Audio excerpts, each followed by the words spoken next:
Internet in mobile business. Deutsche Telekom, T-Mobile, daughter of Deutsche Telekom, in 2003 was the first company to open up the full internet on the mobile and walk away from what we call a walled garden and go into open internet for mobile access. We call this web and walk. More than 20,000 hotspots, Wi-Fi hotspots globally, and became the #1 hotspot provider worldwide. Again, this was against the trend of the industry at the time, who was trying to protect access. We opened it up. And as a result, we have seen very excellent performance in terms of growth of our users. In Europe, we have more than 5.3 million paying mobile data users. In the US, we have 7.7 million social networking customers. Our revenues have grown both in Europe and the US at a very aggressive rate. You have seen, if I compare the fourth quarter of 2008 to the fourth quarter of 2007, just 1 year later, our mobile data revenues grew by 63% in Europe, just quarter over 4 quarters past.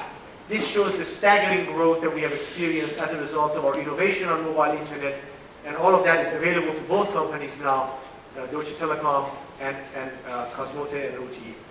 Victor Capra from Romania. How long we have to wait to use LTE technologies as commercial services here in Europe? Thank you. If you look at it from a technology perspective, the technology can be demonstrated in the field today, can be commercially deployed in 2010, very late 2010 commercial deployment, small coverage is possible today. By end of 2010, beginning of 2011, we predict that maybe terminals, devices that can use this technology, but there are still a number of questions regarding spectrum and permissions to use the technology across Europe.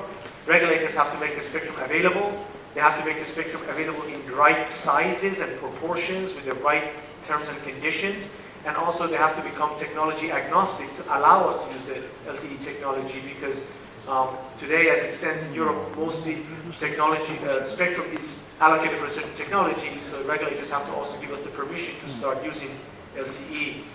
My prediction is that we will see as early as end of 2010 some commercial LTE coverage in some countries, and shortly after that in other countries.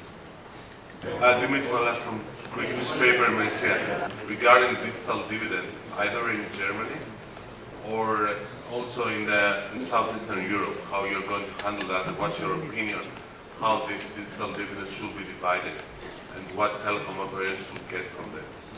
Digital dividend, it's one of those topics that we are extremely focused on and opinionated about, because we think it has a huge impact on what we can bring to the consumers. It will vastly improve the services we can bring, and also it allows us to bring our services to areas where generally it's not cost effective to bring mobile broadband services. And in fact, it might be good enough in terms of cost structure that can even allow us to take broadband mobile to places where there is not even a fixed broadband and not even need to fix broadband in certain areas. The digital dividend, I think that recently we have noticed, we have been talking about this for years, and for those of you who are not aware, this is a spectrum that is between 400 to 700 megahertz frequency.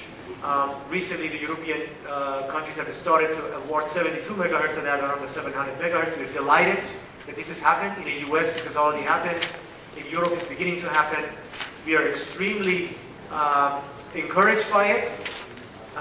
We think that the regulators have to realize that this spectrum is highly underutilized right now by the media companies. In fact, all of the usage of that spectrum can be using the new technologies like DVB-T, brought into only 20 or 25% of the spectrum, free of 75 megahertz of that spectrum, which would help the economy, help the consumers, and allow us to invest.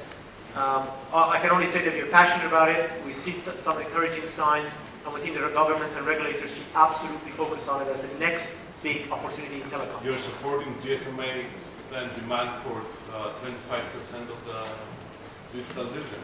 We are supporting that. We're supporting that over time, most of the spectrum has to become available.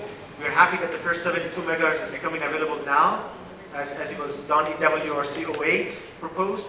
We believe that there's a lot more that should be done 72 megahertz is a start, but there's a lot more spectrum there that can just the same be brought into telecom industry. Yes, supporting that.